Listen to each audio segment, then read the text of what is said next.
What would you do if the walls around you knew your darkest fears and whispered them back at you?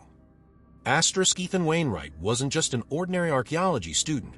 He was obsessed with the unseen, the forgotten, the abandoned.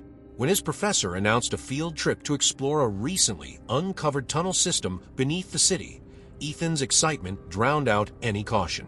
The others, Sarah, Daniel, and Lucas, thought it would be a routine exploration. Little did they know, this tunnel had a history. Legends whispered about how it stretched far beyond human comprehension, twisting and warping reality itself. As they descended into the tunnel's gaping maw, the cold air bit at their skin, and an eerie silence engulfed them. The usual sounds of the city above faded away, as if swallowed by the earth itself. This wasn't just another academic expedition. This was a trap, and they had walked right into it. Ethan's flashlight flickered briefly, casting long, distorted shadows on the damp walls. A chill ran down his spine, but he brushed it off. The tunnel stretched endlessly ahead, its walls marked with strange, almost ancient symbols. Every breath seemed heavier, the air thick with something he couldn't quite place. A presence, perhaps? His heart began to race, not from the excitement of discovery, but from a growing sense of dread gnawing at the edges of his mind. Each step forward felt like a step deeper into something far darker than they could have anticipated. But before we delve deeper into the terror awaiting Ethan and his group, make sure you subscribe and hit the like button. You won't want to face this nightmare alone.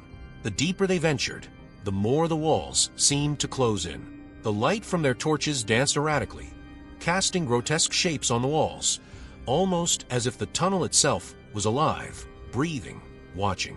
Ethan paused, listening. Was that a whisper? A soft, barely perceptible voice carried through the air, but no one else seemed to notice. His heart pounded louder, and the shadows seemed to move just a little too deliberately. He shook his head, trying to shake off the feeling. They had only just begun, yet something was terribly wrong. It started subtly. At first, the tunnel was just a tunnel, dark, damp, and claustrophobic. But as Ethan led the group deeper, something shifted. The air grew heavier, almost suffocating, like they were walking through a thick fog they couldn't see.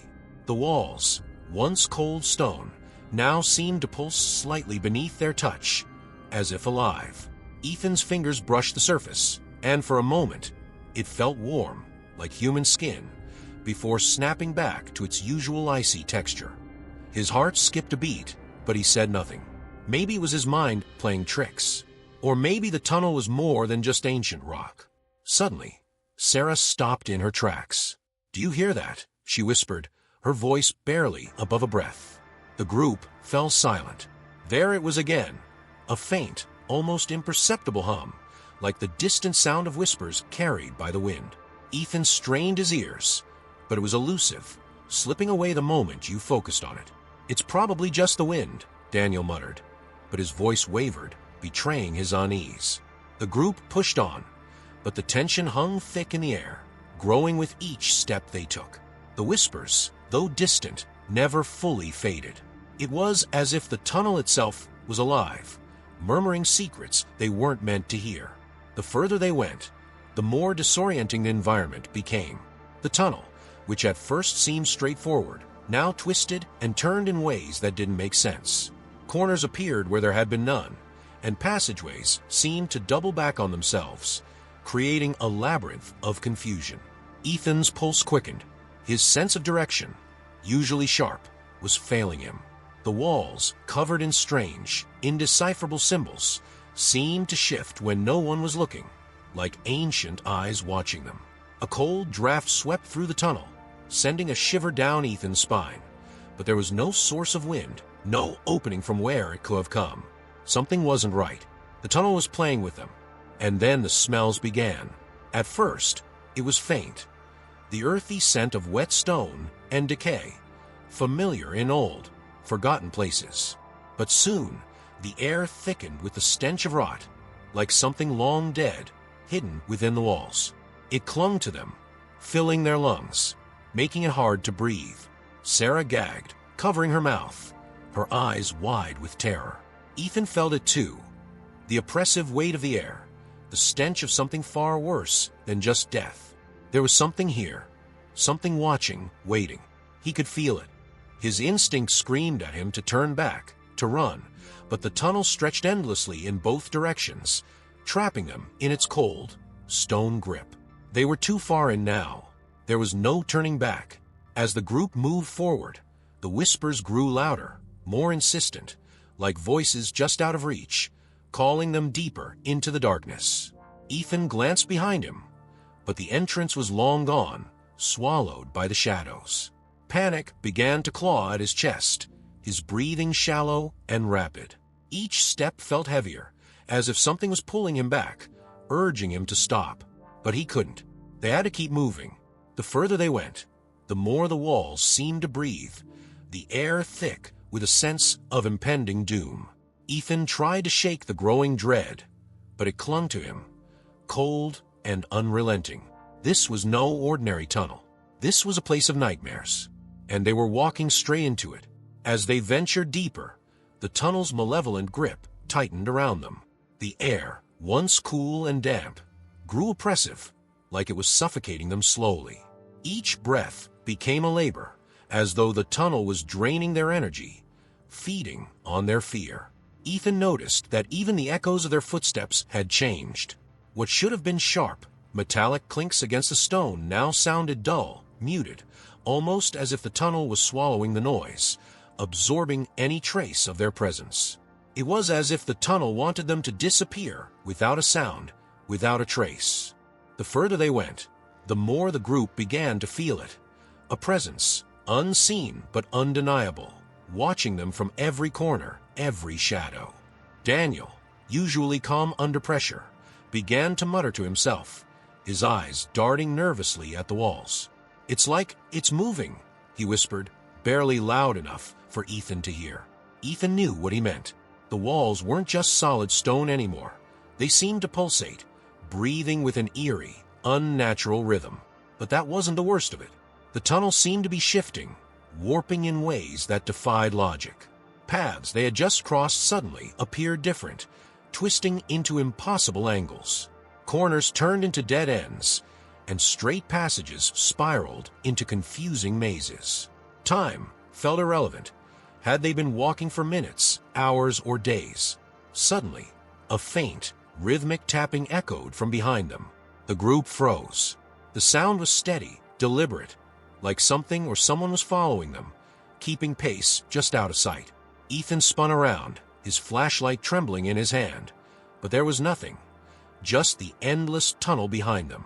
Yet the tapping persisted, growing louder and more insistent. Sarah gasped, gripping Ethan's arm tightly. "We need to go back," she whispered, her voice thick with terror. But back to where? The entrance was gone, swallowed by the darkness, and every step forward only seemed to take them deeper into the tunnel's twisted maze. They were trapped, and whatever was following them knew it. As they pressed on, the whispers grew louder, more distinct. They no longer felt like distant murmurs. They were voices now, speaking directly into their ears, though no one could understand what they were saying. Sarah screamed suddenly, her voice echoing through the tunnel. "They're talking to me. They know my name." She stumbled forward, her hands covering her ears, as if trying to block out the voices. Ethan rushed to her, grabbing her shoulders, trying to calm her down, but she was inconsolable. "They're inside my head, Ethan. I can hear them," she cried, tears streaming down her face. He felt it too, the voices creeping into his mind, filling his thoughts with fear and doubt. But the more he tried to focus on the words, the more they slipped away, like shadows in the dark. The tunnel wasn't just twisting their surroundings, it was twisting their minds. Ethan could feel his grip on reality starting to fray. Lucas, who had been silent until now, began mumbling to himself, his eyes wide and unfocused. He kept repeating the same phrase over and over. Asterisk, it's hungry. It's always been hungry. Asterisk, Ethan's heart pounded in his chest, a cold sweat breaking out across his forehead. What had Lucas seen? What did he know? But before Ethan could ask, a sudden, deafening screech echoed through the tunnel, a sound so sharp it felt like it was splitting their minds in two. Ethan dropped to his knees, clutching his head in agony. The tunnel seemed to vibrate with the sound, like it was alive, feeding off their pain. When the screech finally stopped, Ethan stood, his ears ringing. The group was in shambles, each of them looking more broken than the last. But something was different now. The tunnel was no longer just a twisted maze. It was hunting them, feeding on their fear, and driving them closer to the edge of madness. They needed to get out, but there was no way to tell where the tunnel would lead them next, or what it would do to them before they found a way out. The tunnel felt like it was collapsing in on itself, warping time and space around them. The group's sanity was hanging by a thread, and Ethan could feel the weight of something unnatural pressing down on him, suffocating him with fear. As they stumbled further into the depths, the whispers suddenly stopped. The silence was deafening, unsettling, as though the tunnel was holding its breath, waiting. Ethan's heartbeat pounded in his ears, the tension unbearable. It was as if the tunnel had been toying with them, and now it was about to reveal its true nature. The air grew colder, a bitter chill that made Ethan's breath visible, and the walls seemed to close in, narrowing with every step they took. Out of nowhere, Sarah screamed again, this time more desperate, more terrified than before. "It's here!" she shrieked, her eyes wide with terror, pointing ahead into the darkness. Ethan spun around, but there was nothing, just the tunnel stretching into an abyss. Yet deep down, he felt it too, a presence, ancient and malevolent, lurking just beyond the edge of the light.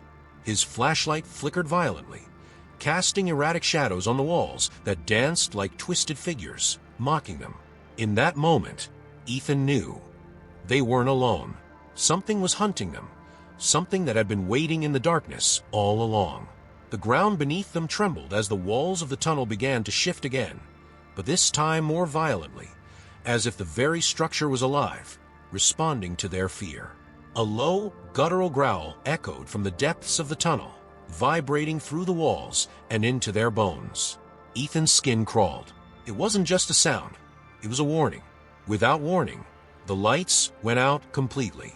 Darkness swallowed them whole, an impenetrable blackness that seemed to stretch on forever. Panic erupted in the group. Ethan heard the others shouting, but their voices were drowned out by the oppressive darkness that smothered them. Ethan fumbled for his flashlight, but when it finally flickered back to life, he realized with horror that Sarah was gone. "Sarah!" he yelled, his voice cracking with fear. The others were just as frantic, calling her name, but there was no response, only the endless echo of their voices bouncing off the walls. It was as if she had been swallowed by the tunnel itself. In the midst of their panic, Ethan spotted something up ahead, a figure standing motionless at the far end of the tunnel. At first, he thought it was Sarah, but as the light flickered, he saw it clearly, a reflection of himself, standing in the exact same position, mirroring his every move. But its eyes, they were hollow, empty, black voids that stared back at him with a malevolent hunger. Ethan froze, his blood turning to ice. The figure tilted its head, mimicking him, but with an eerie, unnatural precision. His mind raced, desperately trying to make sense of what he was seeing. This couldn't be real. He squeezed his eyes shut, trying to shake the image from his mind. But when he opened them again, the figure was gone. In its place, the tunnel began to shift once more, the walls contorting as if alive, pulsating with a grotesque rhythm. The whispers returned, louder this time, clearer. They weren't just random voices anymore. They were calling his name. Ethan, Ethan. The voices chanted in unison, growing louder, more insistent, as if the tunnel itself was alive and calling him deeper into its abyss. Suddenly, Ethan's vision blurred and the world around him tilted. He stumbled, disoriented, and collapsed to the ground, gasping for breath. His head throbbed, and the walls seemed to close in, their stone surfaces twisting and warping like flesh. Everything fell wrong, as if reality itself was bending, pulling him into a nightmare he couldn't escape. The others rushed to his side, their faces pale and filled with dread, but they seemed distant, fading in and out of focus. Just as the tunnel's grip tightened around him, Ethan felt himself being pulled back into consciousness, back into reality. With a violent gasp, Ethan jolted awake, his heart hammering in his chest. He was lying on the cold stone floor of the tunnel, his flashlight flickering weakly beside him. The others were still there, disoriented but alive. For a brief moment, everything seemed normal again, but something was wrong. Deep in the pit of his stomach, Ethan knew that the tunnel wasn't done with them. The nightmare wasn't over. The dark, twisted force that lurked within these walls had followed them back into the waking world. Ethan's hands shook as he stood up, the fear clinging to him like a shadow. The real horror had only just begun. Ethan's heart was still racing as he tried to steady his breath, the echo of the tunnel's whispers fading in his ears.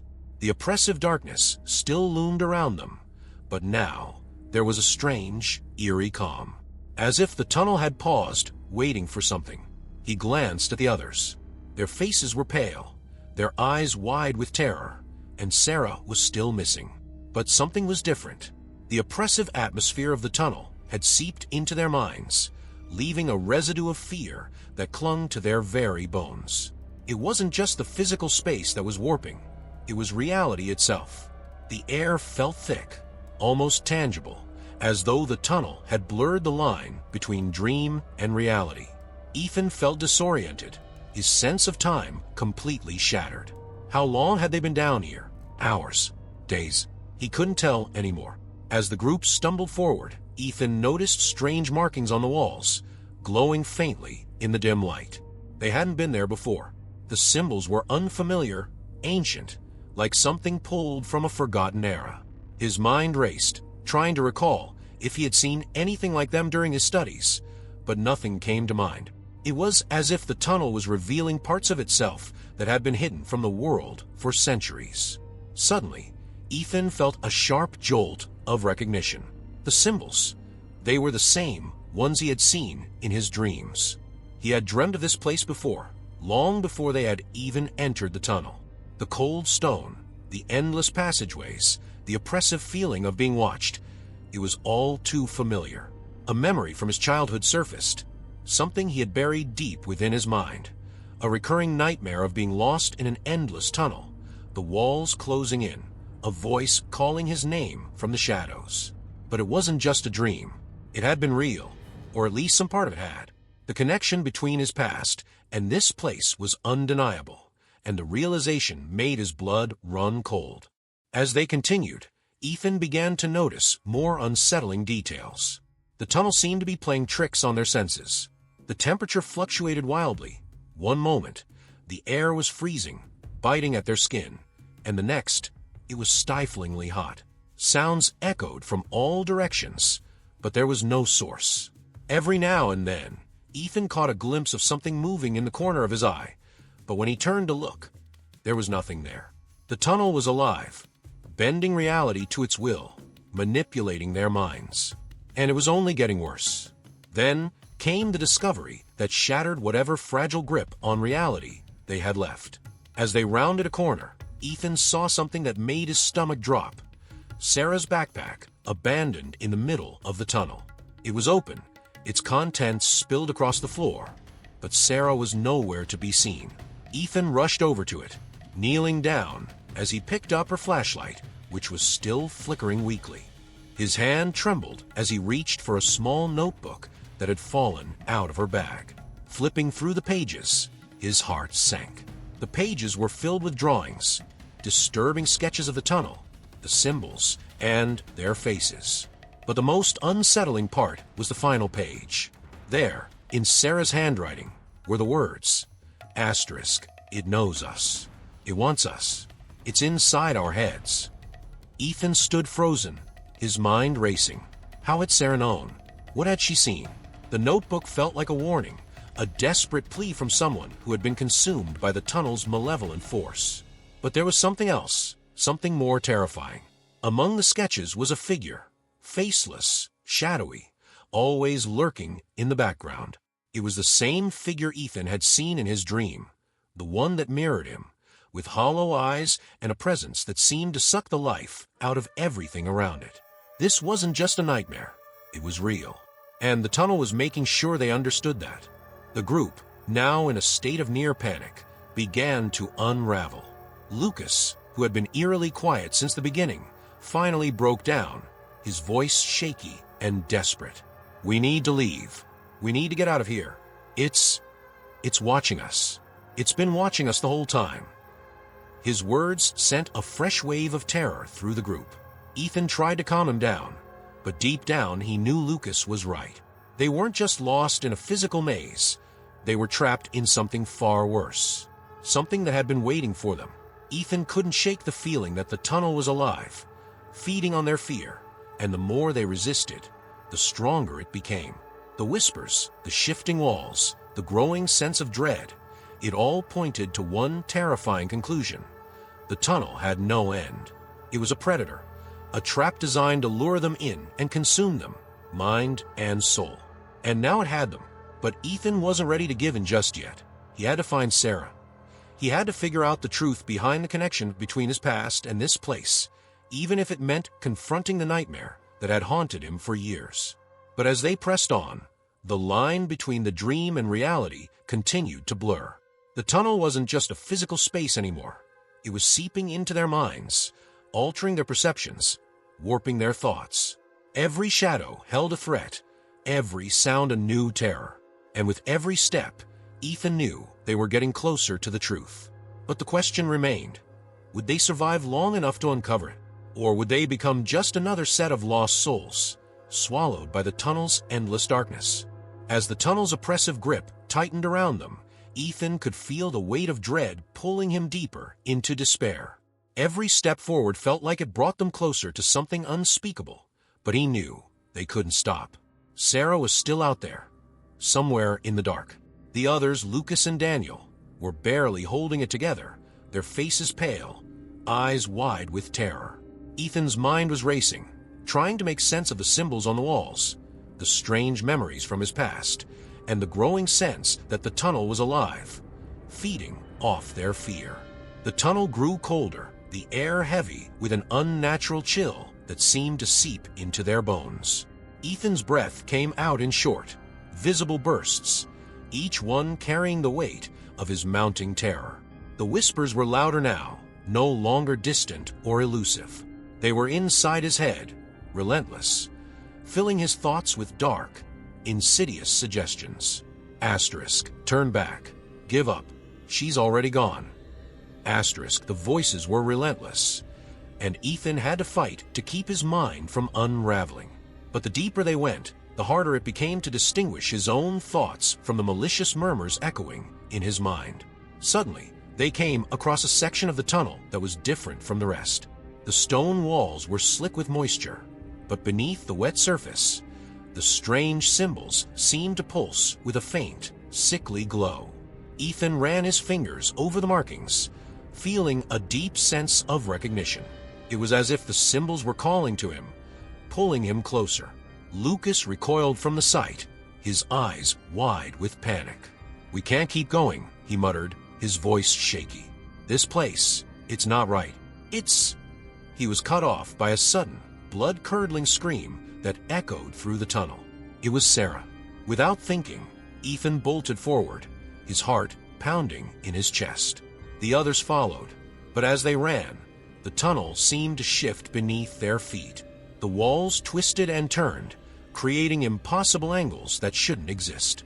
The ground felt unstable, as though it was rippling beneath them like liquid. Ethan's flashlight flickered, casting long, grotesque shadows that danced along the walls.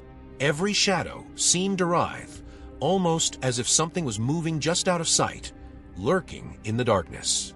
Ethan tried to focus, but the whispers grew louder, more urgent. Asterisk, you're too late. She's gone. She's gone. Asterisk. They reached a junction where the tunnel split into multiple passages, each one more foreboding than the last. Ethan hesitated, unsure of which path to take, but a voice called out from the shadows. It wasn't Sarah's voice. It was low, gravelly, and ancient, like the voice of someone, or something, that have been trapped in the tunnel for centuries. You seek the girl, but she is not yours to save, the voice rasped. Ethan spun around, shining his flashlight into the darkness, but there was no one there. The voice seemed to come from everywhere and nowhere at once. Then, a figure emerged from the shadows, shrouded in darkness, its features obscured. The figure's presence was suffocating, oppressive, as though it brought with it the weight of the tunnel's centuries-old malevolence. "You shouldn't have come here," it whispered, its voice like gravel grinding against stone. The others froze, their faces drained of color. Lucas stepped back, trembling, while Daniel's breath hitched in his throat. Ethan stood his ground, though every instinct screamed at him to run. "Where is Sarah?" he demanded. The air in the tunnel grew impossibly thick, as though the very atmosphere had turned into a suffocating force, pressing down on Ethan and the remaining group. Their footsteps dragged, each step heavier than the last, as if the ground itself was pulling them deeper into the abyss. The whispers had returned, louder now, clearer, no longer distant, but right next to their ears, calling their names, repeating their darkest thoughts. "It knows us," Ethan muttered under his breath, his voice trembling. The tunnel wasn't just alive. It was sentient, and it wanted something. But what? Ahead, the tunnel opened into a vast chamber, a space so large it seemed impossible for it to exist underground. In the center stood a massive stone altar, old and worn, as though it had been there for centuries. Carved into its surface were the same symbols they had seen on the walls, but these were larger, more intricate, pulsating with a faint glow. The atmosphere in the chamber was suffocating, charged with an oppressive energy that made it hard to breathe. Ethan's skin prickled with the overwhelming sensation of being watched, not by one presence, but by many hundreds, maybe thousands of unseen eyes. Suddenly, the flickering light from Ethan's flashlight revealed something horrific. Sarah, standing motionless in front of the altar, her back to them.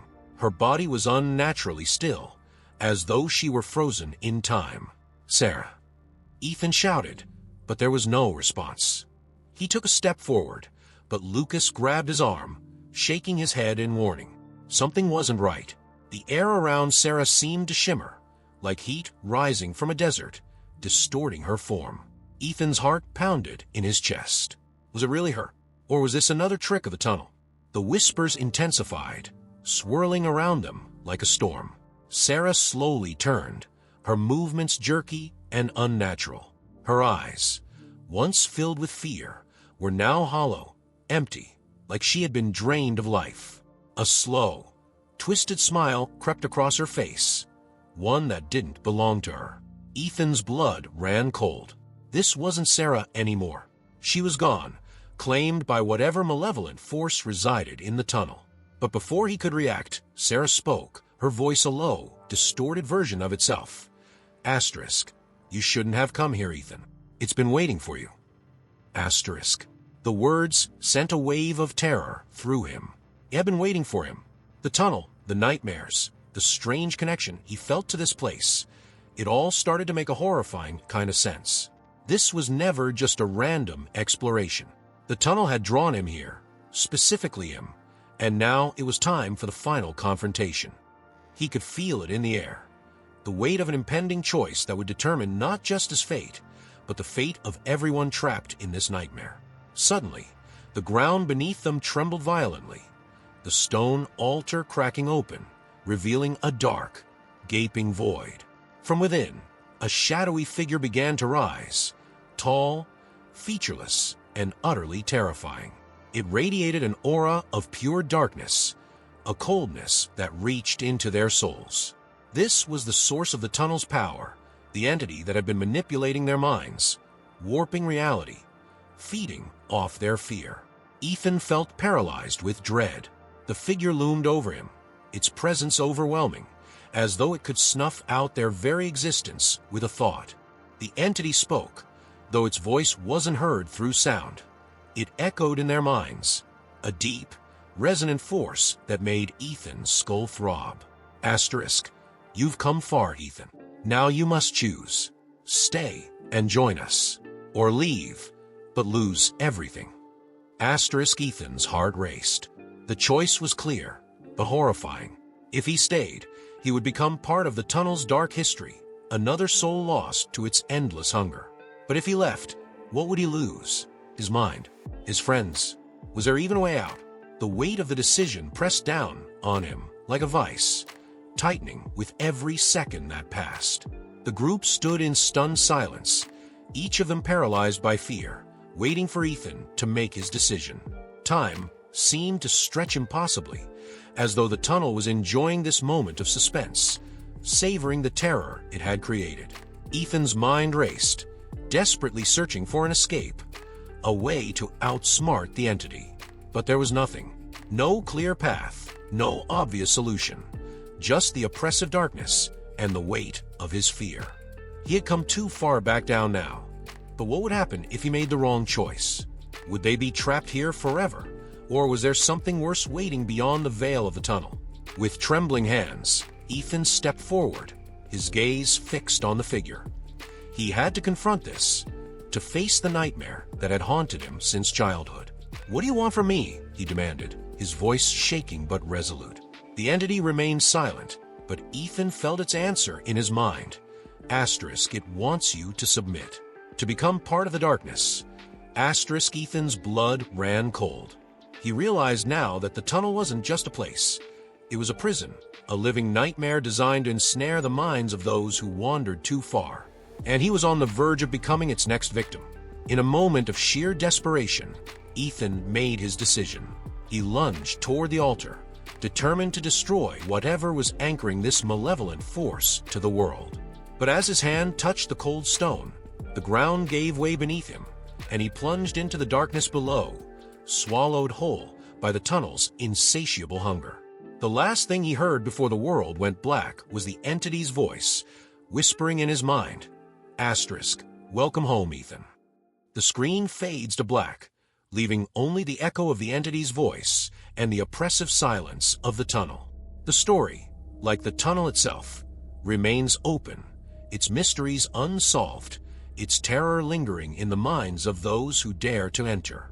As the darkness consumed Ethan, the tunnel fell eerily silent, as if the very air had been sucked away, leaving nothing but a void of uncertainty. The ground beneath the remaining members of the group trembled once more before settling into an unnerving stillness. Lucas and Daniel stood frozen, their minds reeling from what they had just witnessed. Ethan was gone, swallowed whole by the tunnel's insatiable hunger. The oppressive weight of dread clung to them, thick and suffocating. They exchanged a glance, unspoken terror flickering in their eyes. Could they leave? Was there even a way out? Or were they, too, doomed to share Ethan's fate? In the distance, the whispers resumed, softer now, like a low hum, as if the tunnel was satisfied for the moment, having claimed its prize. But the walls still seemed to pulse, breathing slowly, almost like they were waiting for more. The faint glow of the symbols etched into the walls flickered ominously, casting long, twisted shadows that writhed like living things. The tunnel hadn't finished with them yet, and the realization settled over them like a cold shroud. Lucas and Daniel were no longer sure where the tunnel began and where it ended. Time seemed to stretch and warp, blurring the lines between dream and waking reality. Just as they began to move, hoping to find a way back, something chilling happened. A voice, faint but unmistakable, echoed through the tunnel. It was Ethan's voice. "Help me." The sound sent a jolt of fear through their bodies. Was he still alive? Could he save him? But even as the thought crossed their minds, doubt crept in. The tunnel had twisted reality, so much that nothing seemed real anymore. Was it really Ethan? Or was it the tunnel itself, using his voice to lure them deeper? Every step forward felt like a step into the unknown, a gamble with their sanity. As they stumbled through the dark, the tunnel began to change again. This time, the walls grew narrower, closing in on them, suffocating, pressing tighter, as if trying to trap them within its labyrinth forever.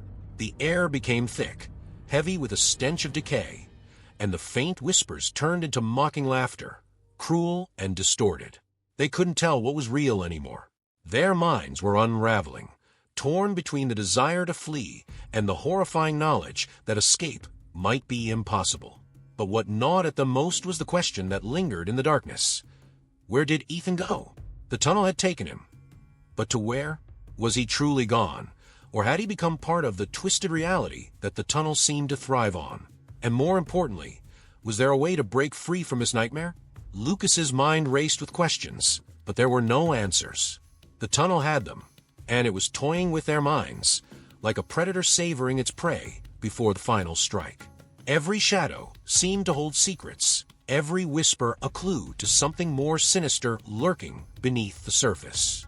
But no matter how hard they tried to think, to reason, the tunnel pulled them deeper into its grasp, breaking down their resolve piece by piece.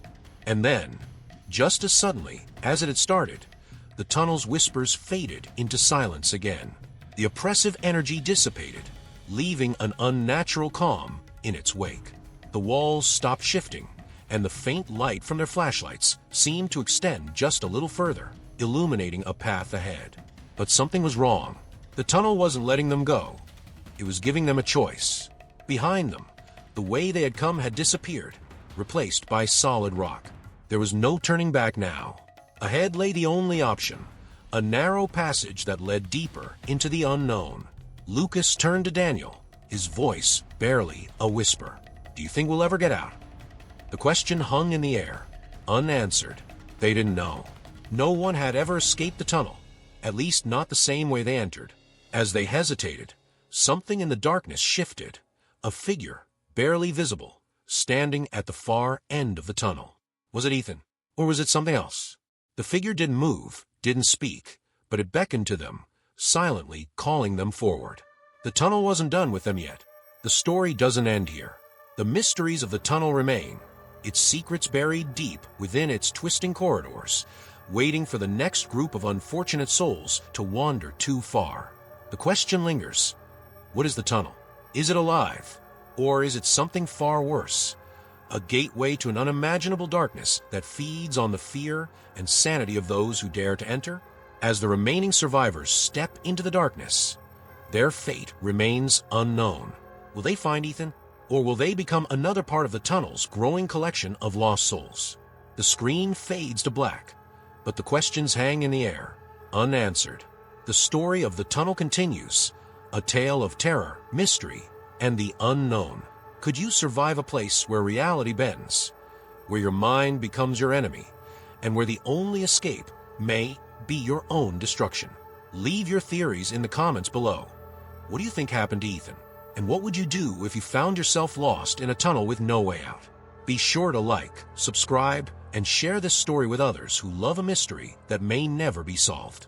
The tunnel waits for no one, but maybe, just maybe, it's waiting for you.